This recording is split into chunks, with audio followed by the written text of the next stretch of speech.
I'm very pumped up. You must have heard everything that's happening in the news right now, especially with the NBA and Yeah, how they are taking a stand. They're showing up and they're talking about what they want. They want the community to be, right? They're talking about diversity.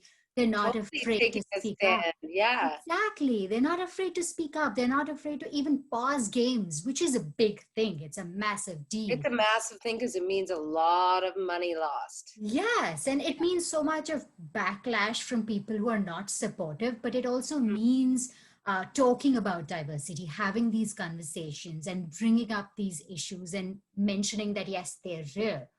And, Yeah. it's inspiring. It's inspiring when brands do that, inspiring when bigger brands like this stand up for something. And speaking of inspiring, you Yeah. have a guest for us today I who is am super inspiring. very, I know, totally inspiring. I am very excited.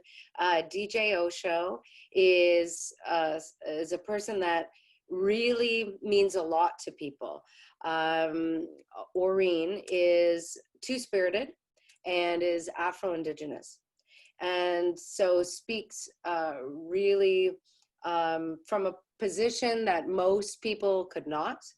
And as you said, very inspiring, and sits on tribal council, represents Pride, represents Vancouver tourism, travels around, speaks about a lot of different issues that are going on. And I couldn't think of somebody who is more at the apex of what is happening right now to speak to. Because right now I think brands really are paying attention, and there's a lot of change to come. So I'm going to get Orene on the line, and we're going to bring in DJ Osho. Yeah. Okay. And I'm going to just start off and say hello to you. And thank you for chatting with us. Hot Squires Noya, Squamish Aslahan Okameok, Orene Askew Queensna, Chinwa, DJ Osho. Hello everyone, my name is Orene Askew, also known as DJ Osho, and I'm from the Squamish Nation in Vancouver, British Columbia. So as you can see, I don't really look Indigenous. So how I've been describing myself as Afro-Indigenous. So kind of like African American on the outside, but Squamish on the inside. My mother is from the Squamish Nation, and my father is African American from Gary, Indiana.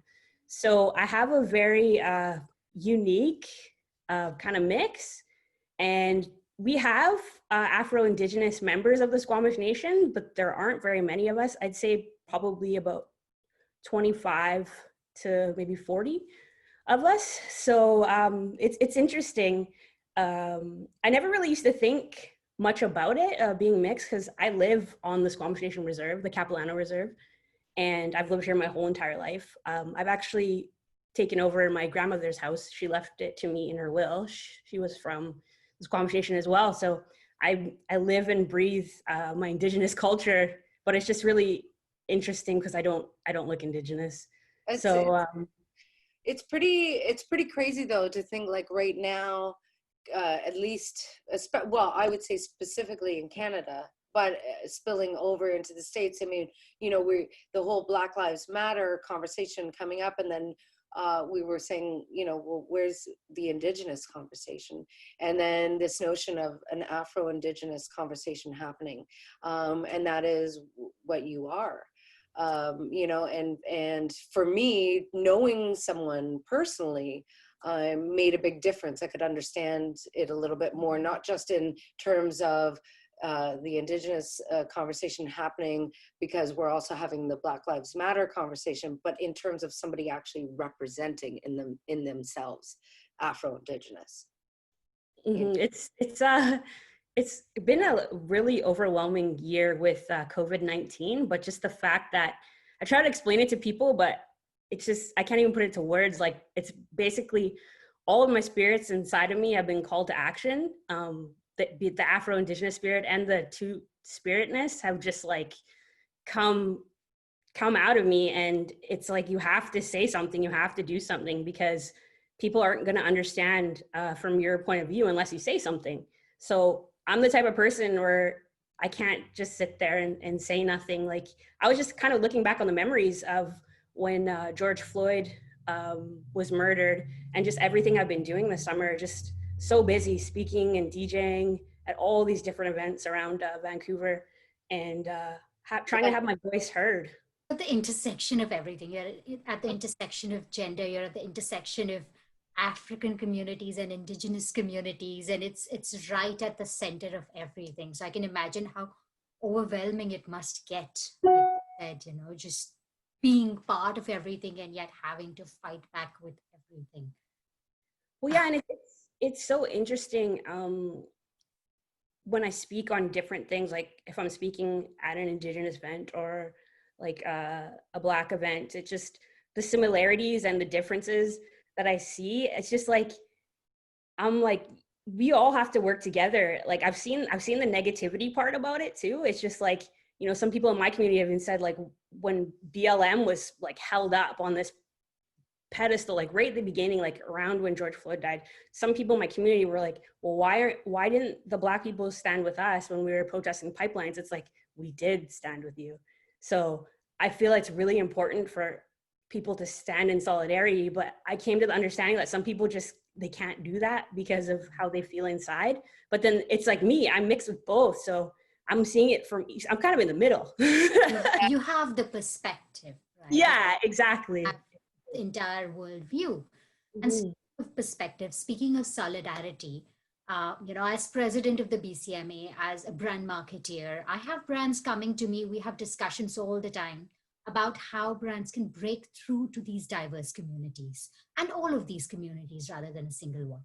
And instead of just catering to the masses as a whole, talk about these conversations, talk about Afro-Indigenous communities, LGBTQIA2 spirited communities, and more. How can they understand and show support on a deeper level?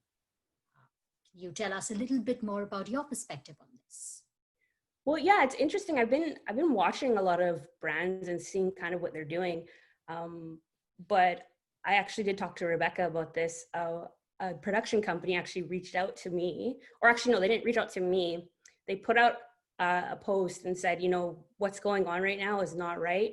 We're the professionals in this industry, and we need BIPOC voices and stories to be told. So they said they're going to be picking 4 stories, and they're going to work with them for a year and have like a huge production about their story. And so a friend of mine tagged me, and I messaged them and I told them my story, and the camera crew was at my house like the next day, and we're currently working on a year project, and they've basically been following me around to protests and gigs and just hearing my story and what I have to say. So that would be my recommendation for brands, is to just get out there and hear other people's stories and perspective, right? It's all perspective. And I've had people, Caucasian people, message me and ask, what can we do? Like, we feel so horrible about what's going on, can we send you money? Like, can we send you skip the dishes coupons and things like that?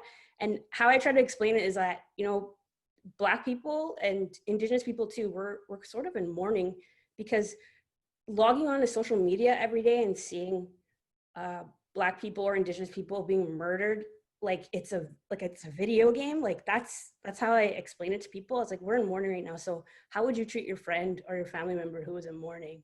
Probably just try to be there for them and try to talk to them and give them a shoulder to lean on. So when I explain it kind of that way, they kind of more understand it more. But I get it, because if you don't know, you don't know, right? And the only way you're going to find out is if you ask. And I think it's scary for some people to actually reach out to us and ask, because I don't know, they're just afraid they're going to get rejected, but I kind of take it with a grain of salt, because like I said, if people don't know what to do, they don't know what to do. Yeah. So you think like brands should actually reach out to members of the community, just flat out have one-on-one conversations? Totally. And what brands do you think are doing that? Sorry, Rebecca. No, that's good. I was going to say, I think that's that's a totally different approach than just monitoring social media or conversations. Well, and that's so interesting, because for me, like, when was it, June the 2nd, when it was Blackout Tuesday, I feel like it was almost stole as a social media trend. Yeah. And I told people, I was like, those black squares are traumatizing to me. And they were like, well, what do you mean? It's like bringing a call to action. I'm like, it's bringing a call to action, but then what? What are they gonna do? What are they gonna do? And it's kind of happened. It's the momentum slowed down a little bit, but things like that, I don't know, they're frustrating for me. And every Black person doesn't think that way. I just had to say how I felt about that, and people were just like, whoa, I'm actually gonna take that down. And you're kind of right, Orene. And I said, yeah, like just try to get different perspectives. It's sort of like people putting up the pride flag during June, and it's just like it seems like a token. But then again, you don't know the person on the other end of it. Sometimes it is meaningful for them, so it's a difficult kind of place to be in. But I think the point is you have to actually back up using those symbols, not just as tokens, but with actual conversations. So if you're going to use that on social media, you have to actually have the conversations. And I totally think it's a learning experience too, because I read articles too put out there that black square with the hashtag Black Lives Matter was taking away from Black Lives Matter, because when you click on that hashtag, all you're going to see is black squares. Yeah, no, I mean, as I'm not part of the community, I'm outside and I'm learning. I'm taking it as much as I can. I'm listening. I'm talking to people. And I understood that what is happening with that is the action is being taken away. There's lip service, there's tokenism, like you said. And there is nothing beyond that because of those black squares. And it's also wiping out the actual messages that people were trying to spread, because those were getting somehow buried into social media. So yeah, I get what you're saying. And when it comes to brands listening and understanding these communities, asking the right questions, are there any brands actually doing that? Well, I actually tuned into an NBA game yesterday. Unfortunately, the Raptors lost, but everywhere you looked on that television, it said Black Lives Matter. I was blown away. I was like, whoa.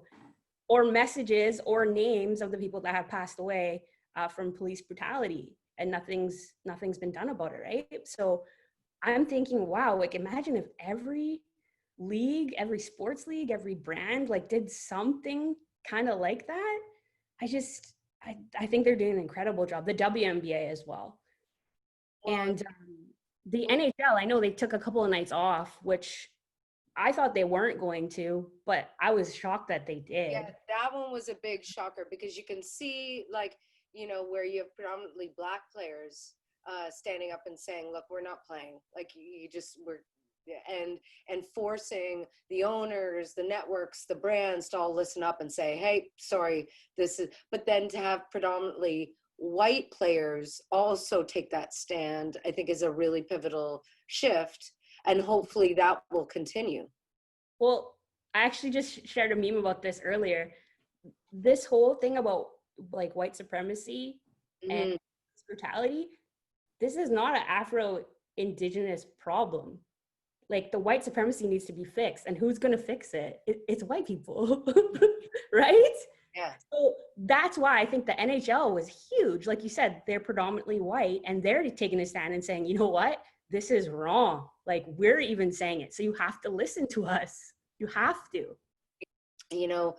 What really comes to mind with you is community, and the importance of building community. And you were saying to me about Nike really having an impact. Can you speak about that, like as a brand that's actually doing some good community-wise and with their messaging? Yeah, definitely. A couple of their commercials have just blown me away, and just kind of how they stuck by Colin Kaepernick, because he's the one who took a huge stand by taking a knee. But yeah, he put his career on the line, and Nike has totally stood behind him the whole entire time. And I just think they're doing a great job with things like that, because the NFL won't sign that guy right now. I'm a huge NFL fan. I really like the Steelers. But that's a joke. No, I'm just joking. Come on now. But listen, the other part of the whole community question point that I wanted to make You've worked with Pride, you've worked with Vancouver Tourism, you've been this ambassador, and like, tell us a little bit about that. And you know, because I mean, there's a lesson there too for tourism brands, for festival brands, you know, not to just sort of like what they did. From my understanding, you can explain, it wasn't just sort of saying, putting you out there to say like, hey, come to the city, we do this. It was a little bit more involved than that. And yeah, if you could speak to that, that'd be great.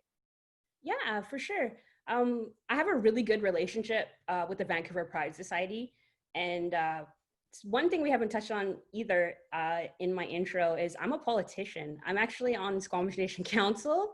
I did a little bit say that. Yeah, but sometimes it gets left out of the conversation. You need to talk about that. You need to talk about that. You're out there. Tell us about everything.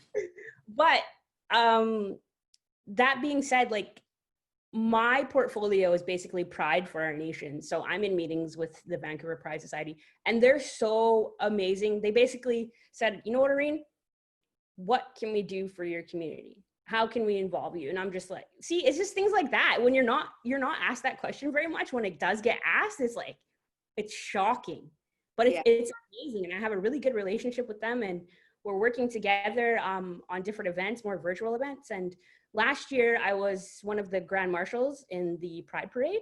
Very different. They did a virtual Pride. I got to do my own show. They gave me my own weekly DJ show, which was so much fun.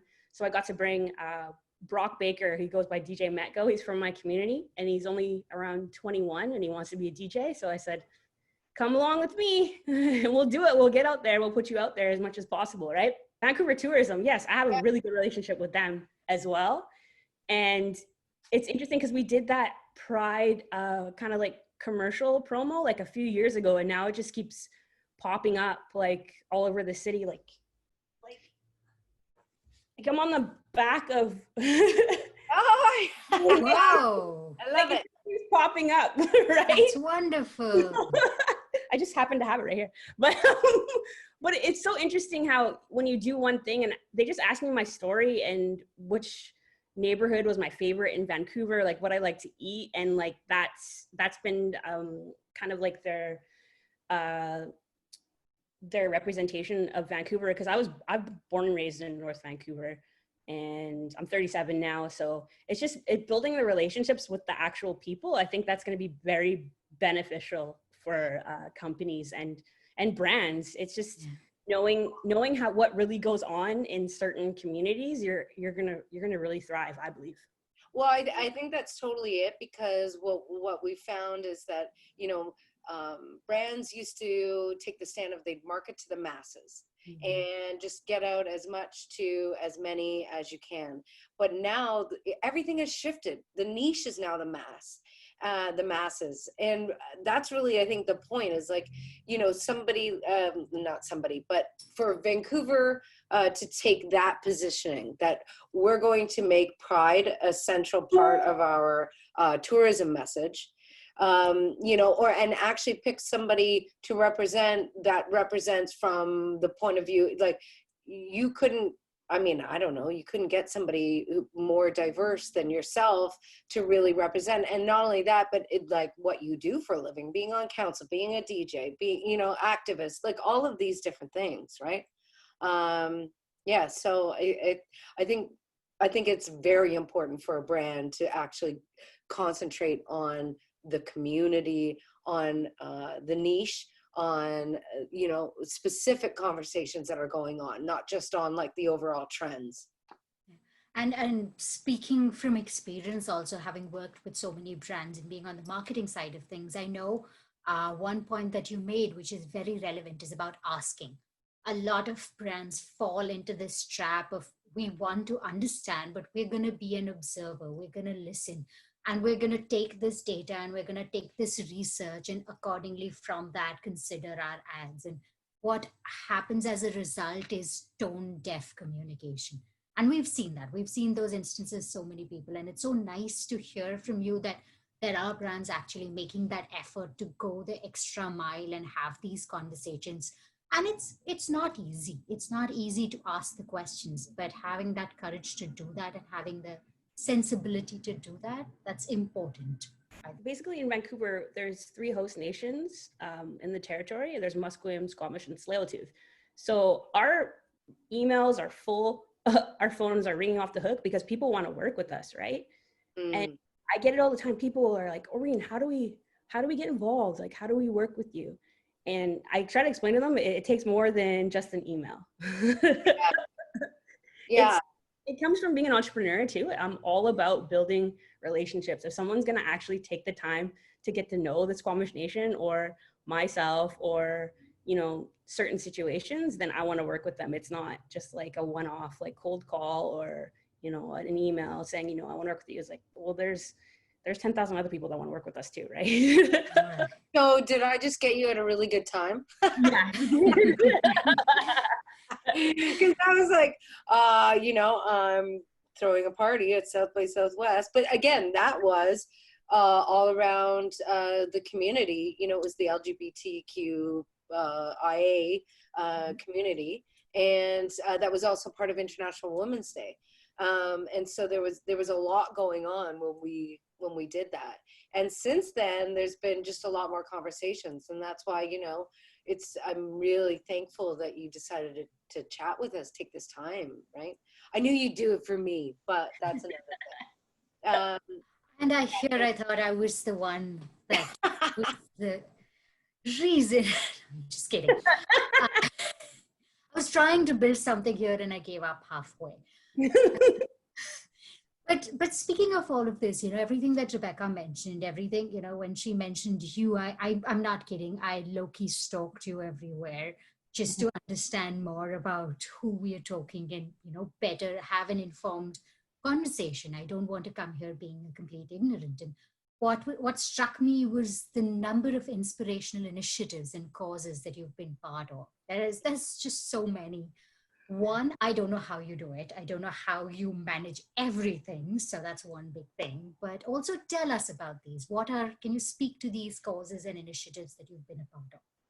Well, I find it, I don't want to say easy, but I feel like the ones that I actually work with and am a part of are a part of me.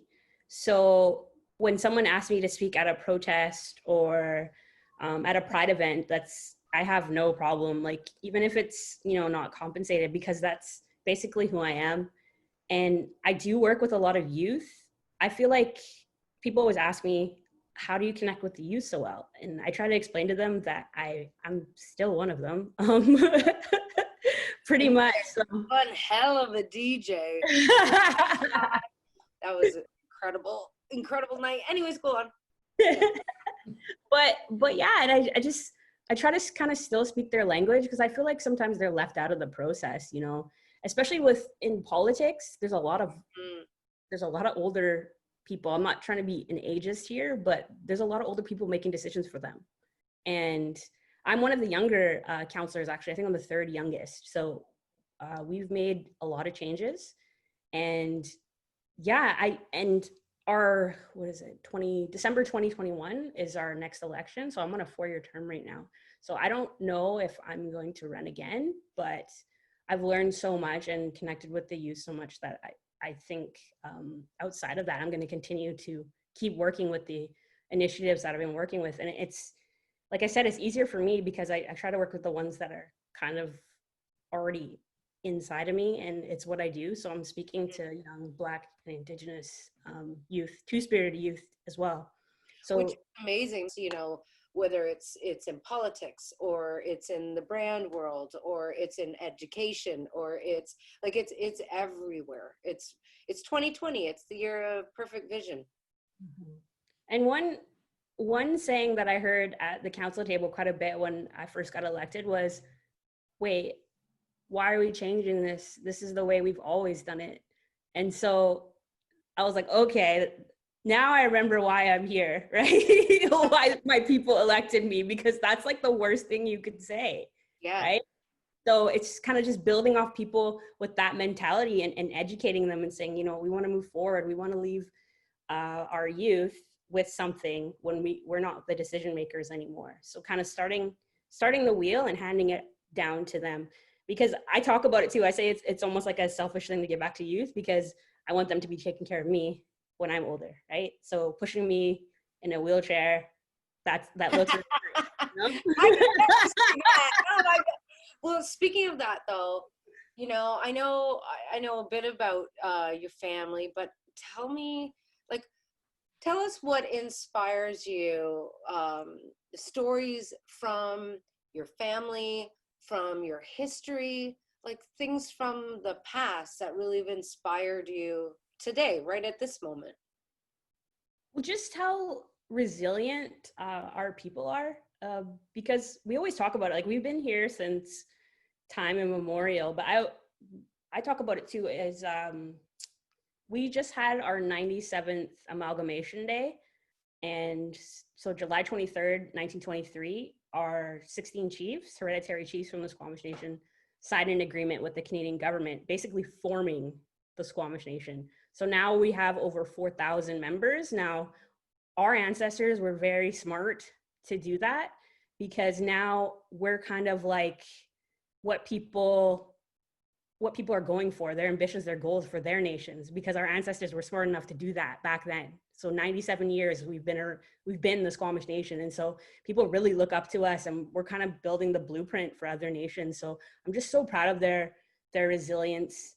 And talking about my family, my mom was a single mom, and she's totally inspired me, because I watched her work from the welfare system, and she had 4 kids, and I saw her do every job in the book. I'm talking like 7-Eleven, like A&W, our local ski resort here, Grouse Mountain. I just saw her do everything she could to support us. And then she actually retired as a First Nations support worker in her school district 44. So I just remember, I felt like I was just like looking up at her, watching her do everything she had to do or could do to support 4 children. And I think I get that work ethic from her, is just doing everything she could to make ends meet. Yeah, absolutely. And, you know, I don't know if you want to speak to the fact that, like, you know, you have some really crazy stories that I don't think any of us would be able to understand, from your grandmother, your great grandmother, residential schools. I think it was your aunt. My aunt was trans. She actually passed away in the downtown east side from overdose. What was it? I think about 14 or 15 years ago. But yeah, she was born male. And when she was male, you could tell like that she was trans, right? So she had to go to residential school out to Seashell, and it was pretty bad. Like the fact that she had to be away from my grandparents and my mom, her sister. So my other aunts and my mom actually went to residential school in North Vancouver, which is about St. Paul's, which is about maybe 5-10 minutes away from where we live. But they went to day school, so they got to go home at night, which is really interesting because I think it was 2008 when the Prime Minister at the time, Harper, apologized for residential school, and people who went to residential school got compensated. Well, my mom and my aunts were left out of that compensation because they only went to day school. So there's been a case, and my mom actually just recently got her compensation, but they brought it to court, and they said, you know, all the students that went to residential school deserve some sort of compensation, but that took 12 years, right? Like if brands really want to know more, because on the one hand, you know, you've got a brand, the brand's job is to sell things, but at the same time, we look to brands to, like, we all use certain products or live in this world. So it can't just be about selling. It has to be about standing up for something, you know, and the fact that like some horrific things have happened and the conversations are still going on now. And so how can there be reconciliation? How can there be any of this that's happening?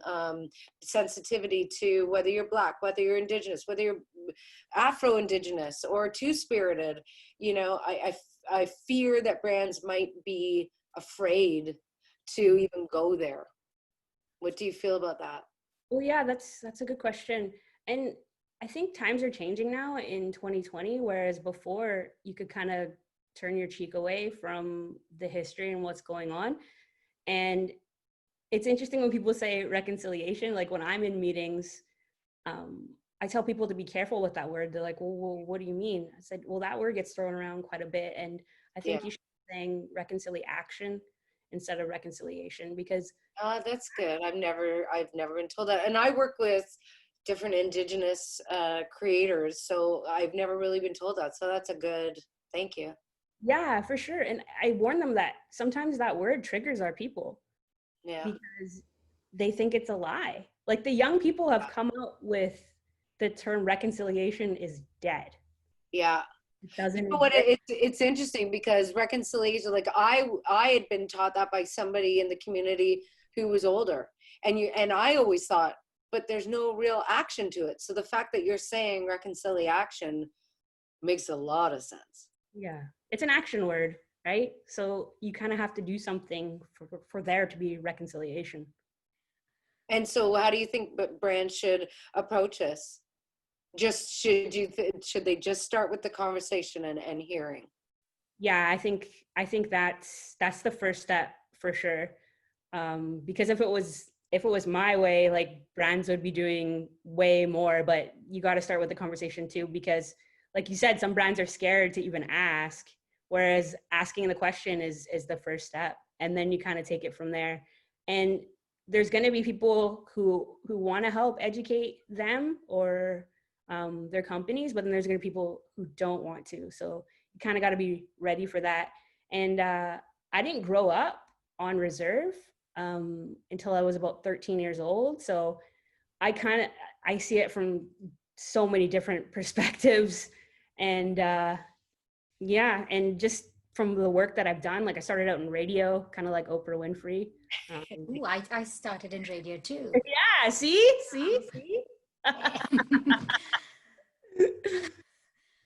What I had one question, upon learning that you are also into politics, and that's one thing when Rebecca mentioned that brands are afraid. What I wanted to ask is, do brands have the power to also influence policies through these actions? Because you've been on the side of all of these initiatives and causes, but you've also been on the other side, which is inside the system. Mhm. Do you think they can bring about that change with what they do? Oh, totally, definitely. And that's what I always say about politics when I try to get the young ones to run is just like, you got to run, even if you don't get in. Like, we need different perspectives at that table. And it's interesting when people, like, I've had friends say, like, oh, I'm not into politics. I don't like to get political. I'm like, everything is political. I was like, me being born was political, you know? Mm. The races or the spirits that I have, they're all facing injustices. And that's political. So I think we have to take it kind of this change the old school narrative of what a politician is. And what that is getting people like myself at those tables to discuss these different policies. And that can come with branding as well. And a lot of these brands, these huge brands, have a lot of influence. Like I'm still blown away by the NBA. Like I just like Black Lives Matter was everywhere, even on the basketball court, on their t-shirts, on their shoes. It's just And amazing. they can use their influence for good. They can use their influence to move the needle, so to say. All right. On a lighter note, we were taking trips back in time, and Rebecca, we kept going back to South by Southwest and time traveling. So I wanted to ask, as a kid, what did you want to be when you grew up? Did you? Well, Yeah.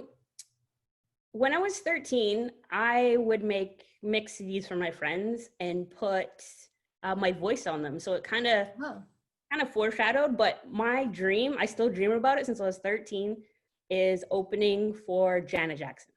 I love it. Oh. We got to make that happen. Yes. I know, right? She is the queen. She's my favorite every time she's in town. I even flew to Vegas because I thought it was her last tour last year, just to see her at the MGM. Do you sing? Do you sing? Do I sing? In the shower. You should. You have a great voice. No, but her beat is incredible. Like I'm just picturing that night of just like seeing everybody and yeah. The interesting thing about DJing too is I talk about it too, like in the and the commercial for Vancouver tourism as well. It's just, I don't know, as Indigenous people, I feel like we take the beat like differently, because I've been raised around Indigenous culture, and we're just raised to know that, you know, where the drum comes from, like the deer's hide, and like the beat is supposed to be like the mother's beat in the womb. Like I remember falling asleep next to drum beats at our local powwow, because that's what it is. That's what the drum beat is. And I'm trying to put it into words, but it's just, I can't explain how, you know, it's like it's from the heartbeat. And that's kind of how I go into music. And I go at it as like, you know, would this be something in my community that people would like to hear, or like my mom would like to hear, my auntie would like to hear, you know, just kind of like simplify it. But it's worked out pretty well. That explains too how you have multiple beats coming in all the time, right? Mm-hmm. Because listening to you, I could like, you know, I could hear real like a real black beat, you know, like it was just like that was. But then you're right, like this Indigenous beat that you speak of, at least from my perspective, having witnessed it, can be very different when they're mixed together, because it's all the same thing, right? And beats really are just the heart and soul. It's like it's our heart beating. It's what makes us. Yeah, It's nature's rhythm. There you go, Haem. At the next party. I'll be there behind DJ Osho coming up with slogans like that. You know? It's just like banners. Just don't be off the beat and do something like. I cannot hold a beat. I am so tone deaf. I cannot hold a beat. So, but you're still full of life. Okay, before we sign off, yes. one thing, if you had to say, as Haem and I were thinking about this, like if you had one message, Haem, you ask it, because it was whether it was one message you wanted to give to a brand, or whether you like what message you phrase it better. I mean, if you had one sentence, you know, to tell a brand who is listening to you, who's trying to understand, what would you say to them? Something. Definitely. I think listening is a huge part about it.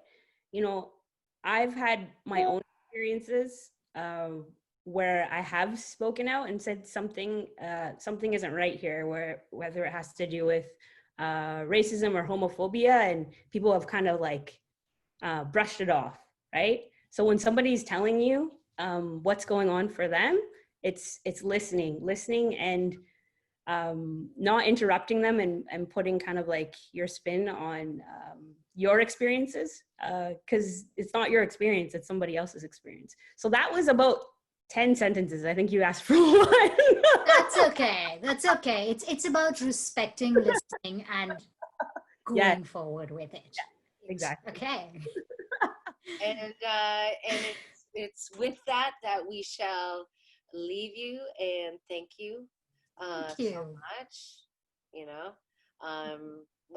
we will be in touch soon, and I just really treasure you. You're amazing. Keep doing what you're doing. Thank you. Yeah, thank you. Thank you. Bye, everybody. Thanks again. Bye.